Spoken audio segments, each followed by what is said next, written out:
Assalamualaikum warahmatullahi wabarakatuh. Alhamdulillahirabbil alamin. Wassalatu wassalamu ala asrofil anbiya'i wal mursalin Sayyidina Muhammadin wa ala alihi washabihi ajmain, amma ba'du. Yang terhormat segenap pimpinan Fakultas Ekonomi Universitas Muhammadiyah Jember, Dekan, Wakil Dekan, Kaprodi, beserta Kepala Lab.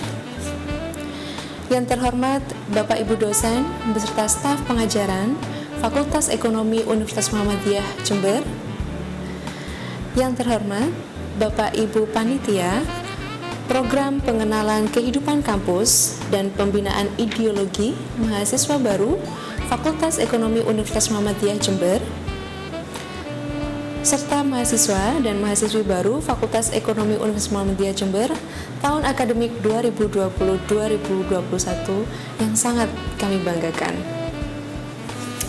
Pertama-tama, marilah kita panjatkan puji syukur kehadirat Allah Subhanahu wa Ta'ala yang senantiasa melimpahkan rahmat dan hidayahnya kepada kita semuanya, sehingga pada kesempatan kali ini, kesempatan via daring secara virtual, kita dapat bertemu dalam keadaan sehat walafiat. Yang kedua, sholawat serta salam semoga tetap terlimpahkan kepada junjungan kita Nabi Muhammad Shallallahu Alaihi Wasallam. Bapak, Ibu, dan hadirin sekalian, yang pertama saya ucapkan selamat kepada Mas dan Mbak atas diterimanya sebagai mahasiswa baru Fakultas Ekonomi Universitas Muhammadiyah Jember tahun akademik 2020-2021. Here we go. Perjalanan Anda dimulai dari saat ini. Dan yang kedua, kami ucapkan terima kasih kepada panitia penyelenggara kegiatan PKK PIMB Fakultas Ekonomi Universitas Muhammadiyah Jember atas kesempatan yang diberikan kepada kami untuk dapat mengisi sebuah materi yang bagi saya sangat menarik, yakni tentang Pancasila. Untuk menyingkat waktu, izinkan saya untuk menyampaikan beberapa hal terkait dengan materi tersebut, yakni tentang Pancasila.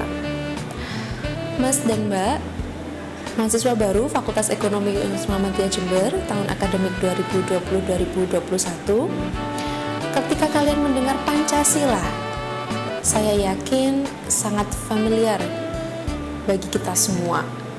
Apalagi misalnya ketika kalian mengenyam pendidikan sekolah dasar, sekolah menengah pertama, hingga kemarin menempuh sekolah menengah atas atau sekolah menengah kejuruan, hampir setiap hari Senin pagi, Mas dan Mbak semuanya pasti melakukan upacara bendera. Dan saya yakin pasti salah satu di antara kalian pernah menjadi petugas untuk membacakan Pancasila. Nah, ini kenapa sih sudah masuk kuliah, kenapa kita dapat materi Pancasila lagi? Tenang, ada yang membuat beda kali ini. Apa yang membuat beda? Karena kali ini saya akan mencoba menyampaikan tentang apa sih sebenarnya nilai-nilai yang terkandung dalam Pancasila, sehingga Pancasila dibuat sebagai sebuah yang sangat penting, yang sangat sebagai tujuan negara kita. Semangatnya begitu besar, begitu fundamental, sehingga setiap dalam kegiatan kenegaraan seperti upacara bendera, bahkan di sekolah diselenggarakan setiap upacara bendera hari Senin. Kenapa sih dia posisinya begitu penting? Yuk, mari kita mulai memahami nilai-nilai yang terkandung dalam Pancasila. Dimulai dari yang pertama akan saya berbicara tentang sejarahnya. Kenapa sih Pancasila itu muncul? Kenapa sih negara Indonesia mempunyai Pancasila? Sejarah singkatnya begini.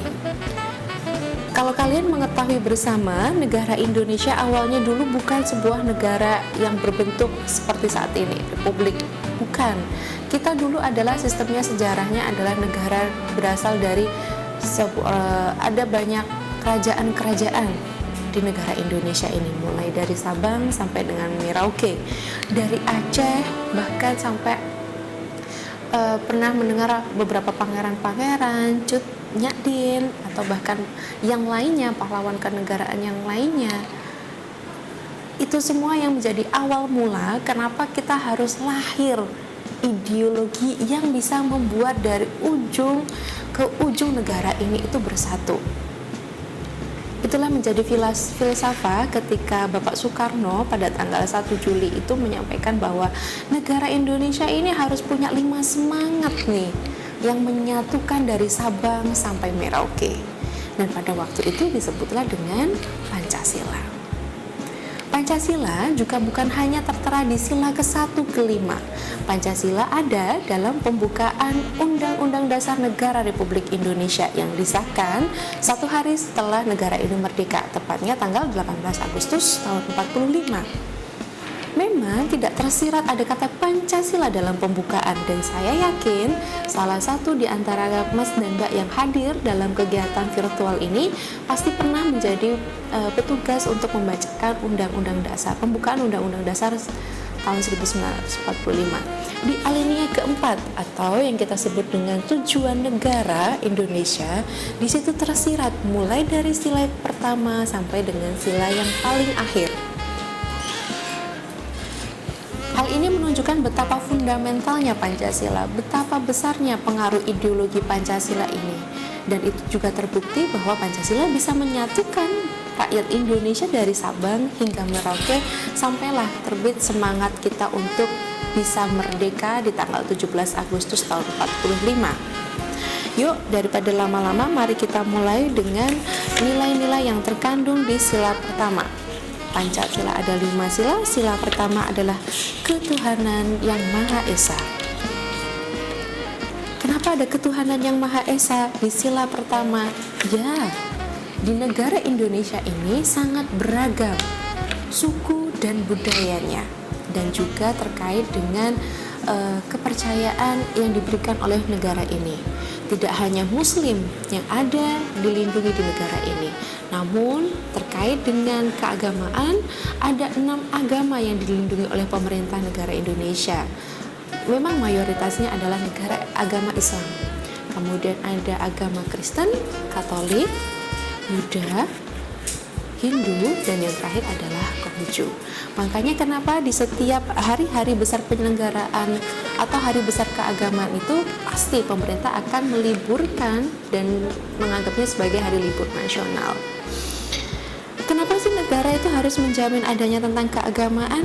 Iya. Kalau kita ingin berkaca, apakah ada di dunia ini negara yang tidak menganut keagamaan? Ada. Kalian bisa pelajari itu, mungkin salah satunya ada yang menganut tentang kepercayaan. Agama dengan kepercayaan sama atau tidak, Bu? Jelas pasti berbeda.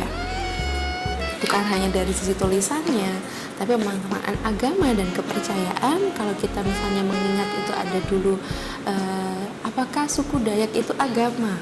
Apakah suku Bugis itu adalah agama? Pasti dia bukan, dia kepercayaan.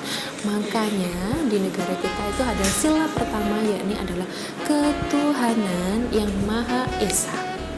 Kita harus memilih untuk di kolom KTP pun ada makna keagamaan. Kemudian sila yang kedua, kemanusiaan yang adil dan beradab. Apa sih, Bu, maknanya kemanusiaan? Kenapa tidak kerakyatan? Iya, karena kemanusiaan. Manusia adalah manusia yang diciptakan oleh Tuhan yang adil dan beradab. Adil apakah maknanya selalu harus sama? Tidak. Contohnya begini. Saya dengan adik saya yang masih berusia 10 tahun, oleh orang tua saya diberikan kain 2 meter untuk dikenakan sebuah baju.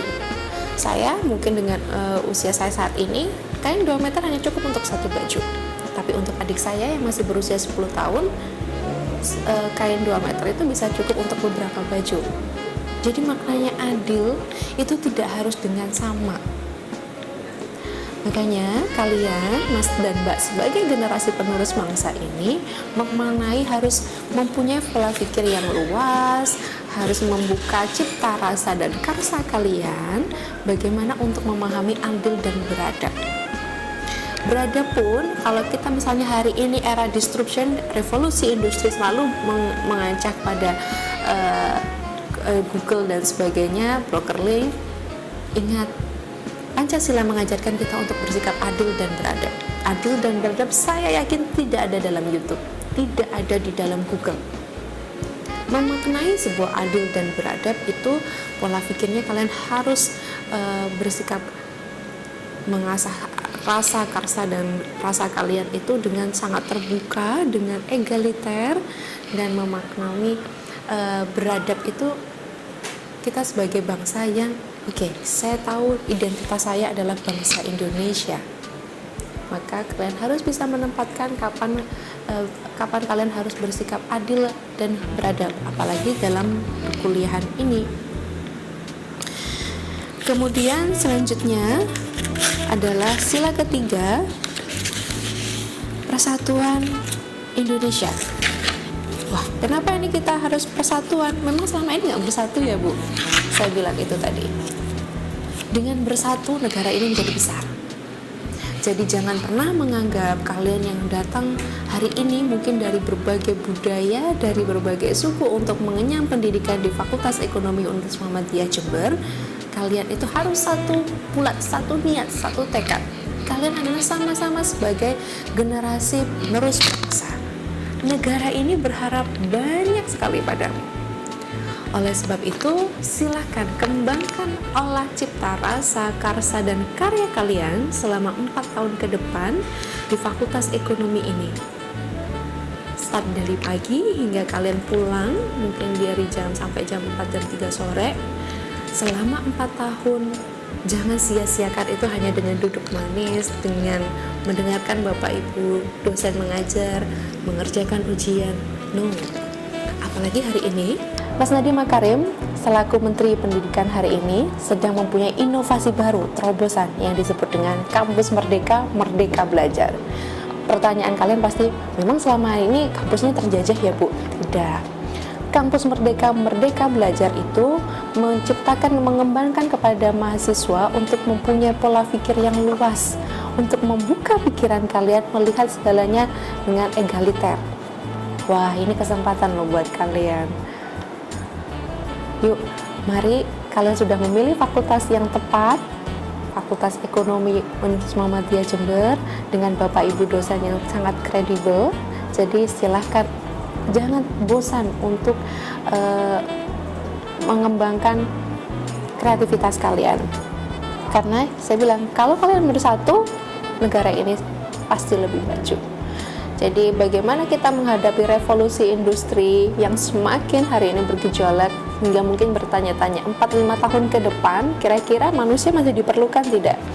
Kuncinya satu, kalau kalian kreatif, kalian bersatu, saya yakin bangsa ini pasti akan jauh lebih besar daripada hari ini dan mampu melewati era revolusi industri.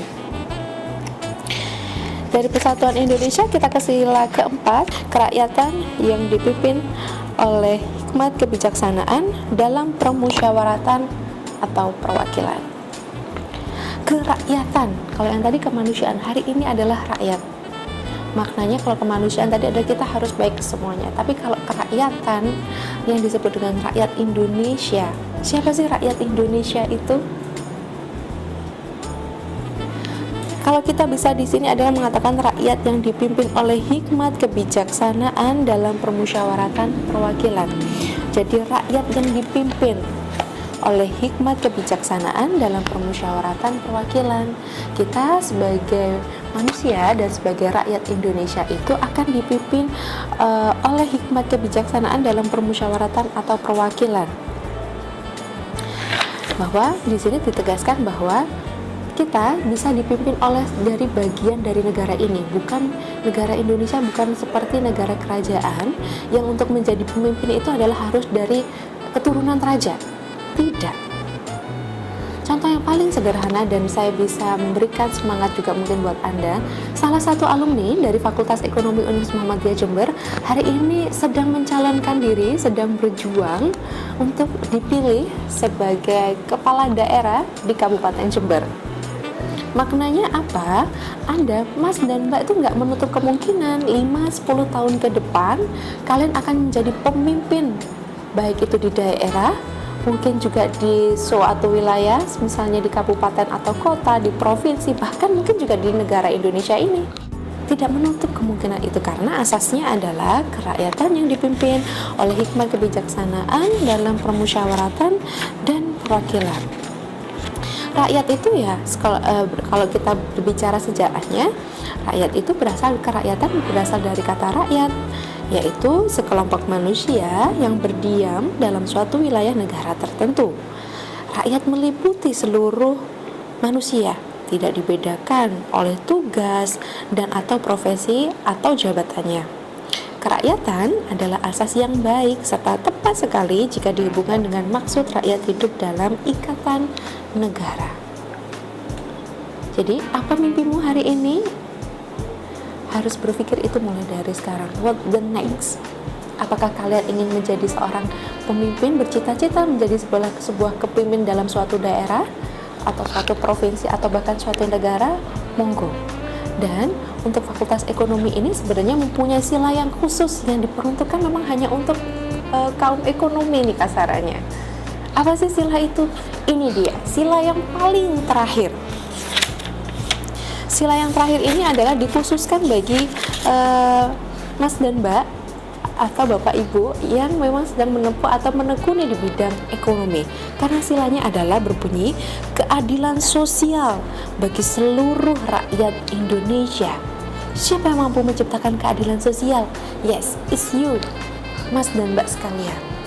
Maknanya keadilan sosial ini apa sih, Bu? Maknanya adalah bahwa masyarakat itu harus mempunyai jaminan sosial yang bagus, yang baik. Dan ini adalah job desk-nya kalian semua. Jadi jangan pernah menganggap bahwa hari ini jurusan yang kalian pilih adalah jurusan yang tidak tepat. Salah. Yang kalian pilih adalah jurusan yang tepat.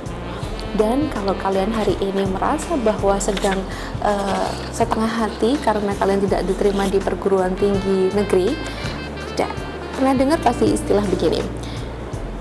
We cannot change what happened. But we can, tapi kita bisa mengubah cara kita bagaimana berhubungan dengannya. Kita memang tidak bisa merubah apa yang telah terjadi. Makanya kalau sering meme banyak di sosial media adalah kalau udah nasi menjadi bubur, yuk kita bikin enak dengan cara apa? Ditambahi suiran ayam, kasih kecap, kasih kuah, rasanya pasti enak. Itulah makanya pesan yang terakhir dari saya.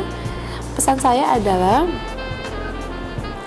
Mas dan Mbak, sebagai generasi penerus bangsa ini, sebagai harapan dari Fakultas Ekonomi Universitas Muhammadiyah Jember, yuk sama-sama, yuk mari mengasah bersama dengan Bapak Ibu dosen, mengasah cipta, karsa dan karya kalian dalam kegiatan-kegiatan yang ditawarkan atau yang disediakan oleh Bapak Ibu dosen di Fakultas Ekonomi Universitas Muhammadiyah Jember ini, dengan harapan akan sebagai memajukan Fakultas Ekonomi dan lebih lagi mungkin bagi bangsa negara ini untuk jauh lebih baik ke depannya.